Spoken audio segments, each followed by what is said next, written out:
Cockroach જનતા party જોઈ? યુવાનોએ cockroach જનતા party બનાવી છે અને આમ આદમી પાર્ટીનો હાથ કહે છે. ના ના, અમારો કોઈ હાથ નથી, હું તો ઓળખતો બી નથી, પણ એના મુદ્દા મને ગમે છે. એણે જે કીધું ને કે ભાઈ જે જજ રિટાયર થાય ને એને પાછું રાજ્યસભામાં નહીં જવું, જે પણ ચૂંટાયેલો પ્રતિનિધિ પાર્ટી બદલે ને એને 20 વર્ષ સુધી બીજી વાર ચૂંટણી નહીં લડવા દેવું. સાચી વાત છે, નિયમ બનાવવા જ જોઈએ.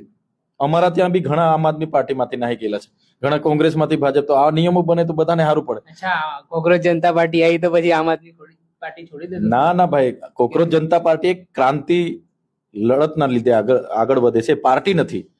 આમ આદમી પાર્ટી એ પાર્ટી છે. જે આંદોલન થયું જંતર મંતર પર, અન્ના આંદોલન, એ આંદોલન હતું, એનો ફાયદો ભાજપે લીધો, એ પાર્ટી છે. આમ આદમી પાર્ટી એના પછી બનીને દિલ્હીમાં સત્તામાં આવી, એ પાર્ટી છે. એટલે કોકરોચ જનતા પાર્ટી એ પાર્ટી નથી, એક આંદોલનનું પ્લેટફોર્મ છે. ઇન્સ્ટા, ફેસબુક, ટ્વિટર પર એ ચાલે છે. એ કોઈ જગ્યાએ તમને ગ્રાઉન્ડ પર નહીં દેખાશે, અને આમ આદમી પાર્ટી તમને ગ્રાઉન્ડ પર દેખાશે. અમે બધા આમ આદમી પાર્ટી વાળા છે.